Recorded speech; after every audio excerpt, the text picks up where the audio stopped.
베네수엘라는 1922년 마라카이보 호수에서 대규모 석유를 발견한 이후 산유국이 됩니다.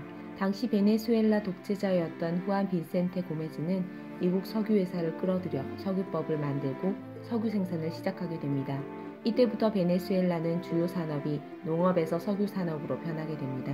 베네수엘라는 오일머니 덕분에 교육 및 교통 등 공공정책에 상당한 금액을 지출할 수 있었고 경제 또한 발전하며 남미에서 가장 풍요로운 나라가 될 수 있었습니다. 하지만 오일머니가 정치권과 결탁하여 기득권층에 집중되기 시작하면서 양극화가 심해졌고 돈을 빼돌려 외국에 숨기는 등 부정부패로 인해 경제가 골마가기 시작했습니다. 여기에 1970년대 두 차례의 오일 쇼크 이후 유가가 폭락하면서 석유 산업이 경제의 90%를 차지하는 베네수엘라는 엄청난 타격을 받았으며 1980년대 심각한 외환위기를 겪고 결국 1988년 IMF 구제금융을 받습니다. 우리나라도 IMF 구제금융을 받아봤지만 IMF에서 구제금융을 받기 위해서는 IMF가 원하는 여러가지 정책을 받아들여야만 합니다.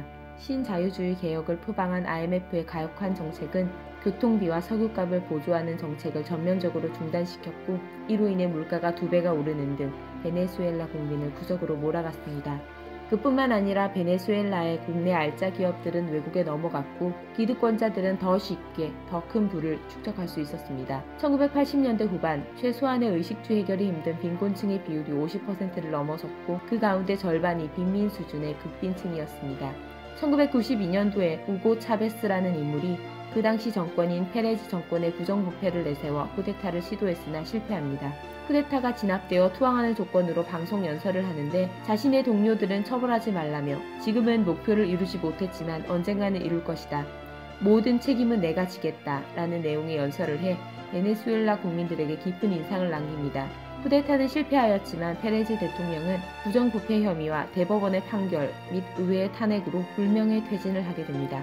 이후 신자유주의를 받아들이지 않겠다고 선언하고 중도를 표방한 라파엘 칼데라가 대통령이 되는데 정권 초기 우고 차베스를 선빵해주고 보호주의 정책을 시행했으나 결국 94년 금융위기로 다시 IMF 구제금융을 받으며 변동환율제와 석유 민영화 조치를 단행하게 되면서 서민들의 삶은 더욱 힘이 들게 됩니다.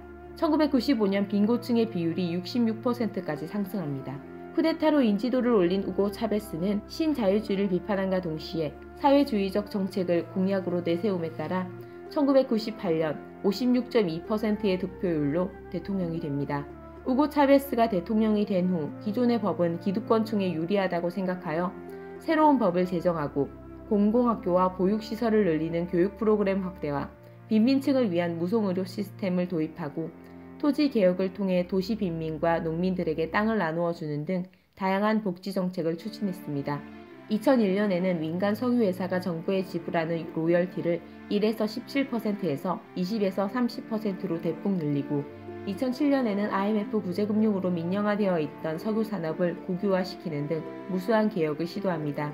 그리고 베네수엘라 경제의 최대 약점인 석유 산업 의존도를 낮추기 위해 농업 및 제조업 등을 발전시키기 위한 정책도 펼쳤습니다. 그 결과 빈곤층은 점차 낮아졌고 경제 또한 좋아지기 시작합니다. 이렇게 무수한 개혁을 시도할 수 있었던 이유는 민중들의 엄청난 지지가 있었기 때문에 가능하였습니다. 민중들의 지지의 근원이 된 복지 정책들은 기득권층에 집중된 석유 산업의 이익을 사회 빈민층에 나눔과 동시에 차베스의 집권과 맞물려 유가도 상승하였기 때문에 가능하였습니다. 하지만 이러한 급진적 개혁들로 인해 2001년 하반기부터 반대파의 조직적인 저항이 시작되었고 2002년도에는 군대 내 반대파에 의한 쿠데타가 일어났습니다. 이어 2002년과 2003년 상반기에 걸쳐 대기업과 석유 노조를 중심으로 하는 대대적인 총파업이 일어납니다.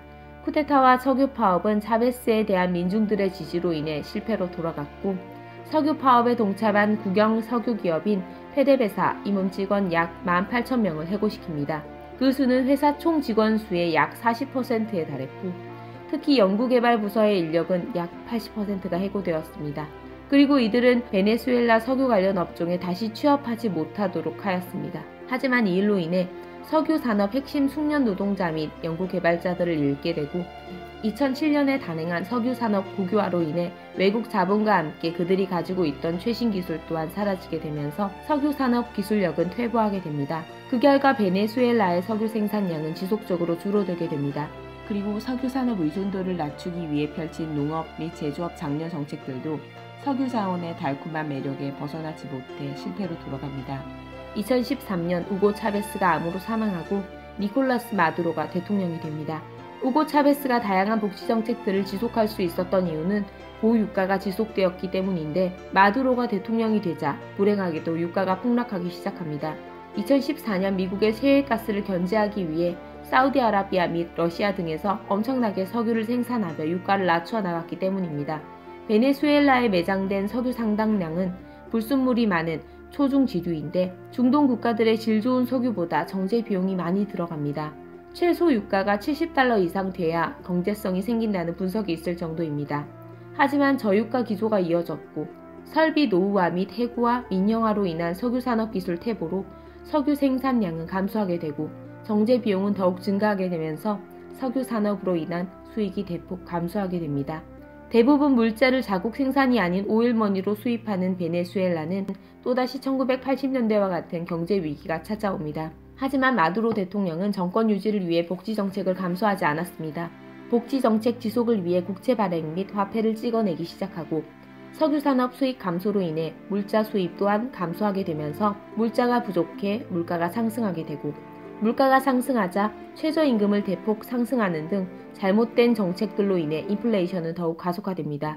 그리고 관료들의 부정부패로 중간에 돈과 물건을 빼돌리는 것은 다반사였고, 자본가들의 상당수는 물자를 횡령하거나 우대환율과 외물 등을 이용하여 베네수엘라의 산업 부분에 투자해야 할 자금을 조세피난처로 빼돌리거나 부동산과 주식 투기에 사용하였습니다.